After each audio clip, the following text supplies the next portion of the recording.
60 కోట్ల రూపాయల మీద 12% వడ్డీ రిటర్న్ చేయడం జరిగింది. 40 కోట్ల మీద వడ్డీ 40 కోట్ల ప్రిన్సిపల్ అమౌంట్ రిటర్న్ చేయడం జరిగింది. వడ్డీ మాత్రం ఇంకా ఇవ్వలేదు, అది డిస్ప్యూట్లో ఉంది అన్నటువంటి విషయాన్ని కూడా స్పష్టత ఇవ్వడం జరిగింది. ఈ యొక్క 40 కోట్లు కానీ ఈ 60 కోట్లు కానీ ఏ రకంగా వాళ్ళు యూటిలైజ్ చేశారు అన్నటువంటి ప్రశ్నకు సమాధానంగా ఈ అడాన్ అనే కంపెనీ ఎందుకు ఫ్లోట్ చేశారు, ఎవరు ఫ్లోట్ చేశారు, ఏ కారణానికి ఫ్లోట్ చేశారు అన్నటువంటి విషయం నాకు తెలియదు. ఇది రాజ్ కసిరెడ్డికి సంబంధించినటువంటి, నేను లోన్ మాత్రం ఇప్పించాను. ఆ కంపెనీలు ఏ రకంగా ఈ ఫండ్స్ను యూటిలైజ్ చేసుకున్నాయి, ఏ రకంగా దాన్ని రీఫండ్ ఇచ్చారు అన్నటువంటి విషయం రాజ్ కసిరెడ్డి మాత్రమే చెప్పగలడు. నేను సమాధానం చెప్పలేనటువంటి ప్రశ్న అన్నటువంటి దాన్ని నేను వివరంగా చెప్పడం జరిగింది సిట్ అధికారులకి. ఇక ఇంటర్ స్టేట్ అంటే ఒరిస్సాలో లిక్కర్ కొని తమిళనాడుకు మనం ట్రాన్స్పోర్ట్ చేస్తున్నాము.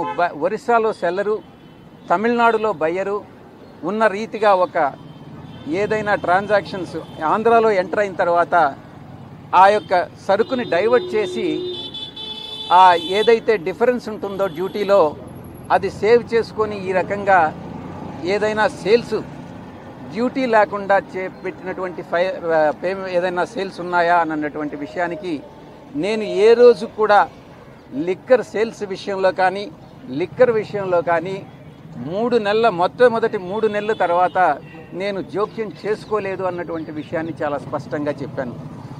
ఇవన్నీ కూడా రాజ్ కసిరెడ్డి మాత్రమే వీటికి జవాబు చెప్పగలడు. నేను చెప్పలేనటువంటి ప్రశ్నలు అన్నటువంటి విషయాన్ని చాలా స్పష్టంగా చెప్పడం జరిగింది.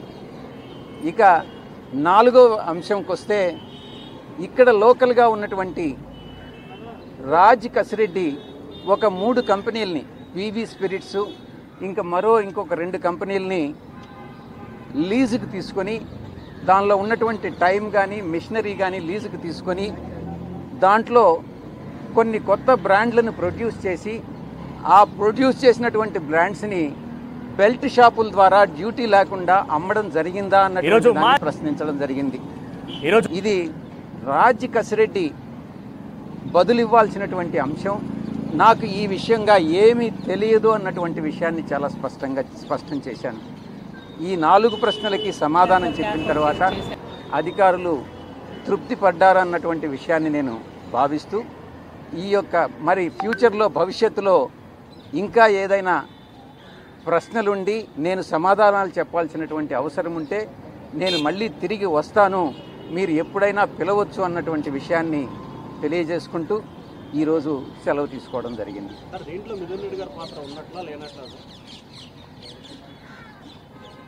నాకున్న సమాచారం ప్రకారం మిథున్ రెడ్డి గారికి రేపు రమ్మని నోటీసులు ఇవ్వడం జరిగింది.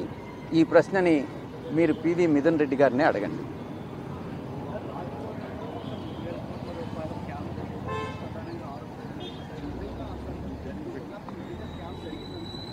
మీరు అడిగే ఊహాజనితమైనటువంటి ప్రశ్నకు నా దగ్గర సమాధానం లేదు. స్కామ్ అన్నటువంటిది జరిగిందా లేదా అన్నటువంటిది లిక్కర్తో సంబంధం లేనటువంటి వ్యక్తి నన్ను ఎలా జవాబు చెప్పమంటారు? మొట్టమొదటి 2 సమావేశాలు 3 నెలల్లో, అంటే అక్టోబర్, నవంబర్, డిసెంబర్ తర్వాత ఏ ట్రాన్సాక్షన్లో కూడా నాకు సంబంధం లేదు. అప్పటికి ఇంకా అసలు లిక్కర్ పాలసీ ఇంప్లిమెంటేషన్కి రాలేదు.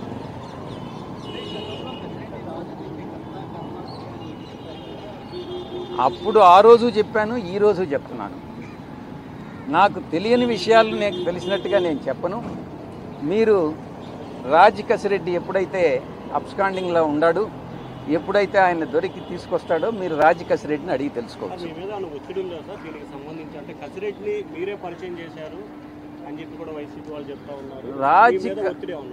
రాజ్ కసిరెడ్డిని పార్టీలో వ్యక్తులు నాకు పరిచయం చేయడం జరిగింది. 2017-18లో అనుకుంటా రాజ్ కసిరెడ్డి పార్టీలోకి వచ్చారు. అతను ఒక తెలివైనటువంటి క్రిమినల్, ఆ క్రిమినల్ మైండ్ సెట్ ఉండేటటువంటి వ్యక్తి. అంత క్రిమినల్ బ్రెయిన్ ఉంది అన్నటువంటిది తెలియక పార్టీలో పెద్దలందరూ కూడా పరిచయం చేస్తే నేను ఎంకరేజ్ చేసినటువంటి మాట వాస్తవం. నేను అబద్ధం చెప్పదలుచుకోలే. మొట్టమొదటిగా అతనికి ఎన్ఆర్ఐ విభాగం అప్పగించా. ఆ తరువాత సోషల్ మీడియా చూసుకోమని చెప్పా. ఆ తరువాత ఈ ప్రశాంత్ కిషోర్ గారు అక్కడి నుంచి వస్తూ ఉంటే ఆయన మనకు కన్సల్టెంట్గా ఉన్నప్పుడు ఆయనకు ప్రోటోకాల్ అంతా చూసుకోమని చెప్పడం జరిగింది. ఈ రకంగా పార్టీలో అతి ముఖ్యమైనటువంటి బాధ్యతలు అతనికి అప్పగించింది నేనే, ఎంకరేజ్ చేసింది నేనే. ఈ విషయంలో నేను తప్పు చేశాను అన్నటువంటి భావన ఈరోజు నాకు కలుగుతూ ఉంది. ఇంత దుర్మార్గపు వ్యక్తి ఏ రకంగా నన్ను మోసగించాడు అన్నటువంటి విషయం నాన్నే ఆశ్చర్యానికి గురి చేస్తుంది. ఎవరి నుంచి? మీరు అడిగే ప్రశ్న చాలా స్పష్టంగా అడగాలి. మీకు ఒత్తిడి వచ్చిందా అని కాదు, నాకు ఎవరి దగ్గర నుంచి ఒత్తిడి వచ్చింది అని మీరు భావిస్తున్నారు? ఆయన ముందు జవాబు చెప్తున్నారు. అంటే జనరల్గా మీరు ఆ పార్టీ నుంచి బయటకు వచ్చి ఉన్నారు కదా, సో మీరు గతంలో 5 సంవత్సరాలు అక్కడ ఉన్నప్పుడు ఏ ఎపిసోడ్ గురించి మాట్లాడలేదు, బయటికి రాగానే ఏ ఎపిసోడ్ గురించి చర్చ వచ్చింది. మీరే రాజకేశ్వరరెడ్డి కర్త కర్మ క్రియ అన్నారు కాబట్టి, సో ఈ రాజకేశ్వరరెడ్డి వెనక కొంతమంది పెద్దలు ఉంటారు కాబట్టి ఏమన్నా ఒత్తిడి వచ్చిందా అని యాంగిల్ సార్, అంటే ఆ పార్టీ నుంచి ఏమైనా? 5 సంవత్సరాల పాటు మీరున్నారు, అతనితో కలిసి ఉన్నారు, అప్పుడు మాట్లాడలేదని అంటే అప్పుడు మీరు అడగలా, నేను జవాబు చెప్పలా.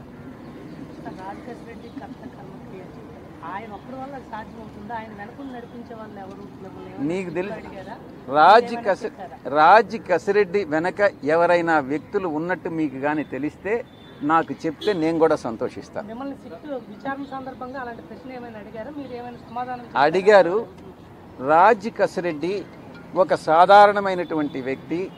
ఆ అథారిటీ అతనికి ఎవరిచ్చారు అన్నటువంటి విషయం సిట్ నన్ను అడగడం జరిగింది. నాకు తెలియదు అన్నటువంటి విషయం చెప్పాను.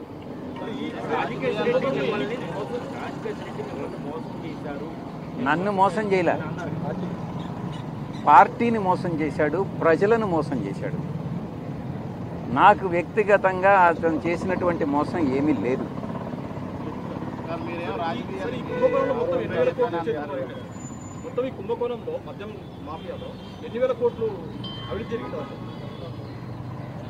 ఆ కుంభకోణం గురించి మీరు ఏదన్నా నాకు చెప్తే నేను కూడా సంతోషిస్తా. మీరు చెప్తున్నారు కదా కుంభకోణం. ఈ ప్రశ్న రాజ్ కసిరెడ్డిని వేయాలి. మీరు ఆయన దగ్గర సమాధానం తీసుకొని నాకు కూడా చెప్పండి.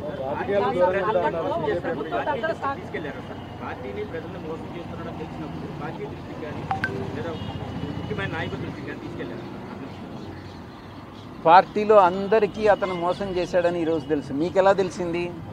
ప్రజలందరికీ తెలుసు. మీకెలా తెలిసిందో పార్టీలో అందరికీ కూడా అలాగే తెలుసు.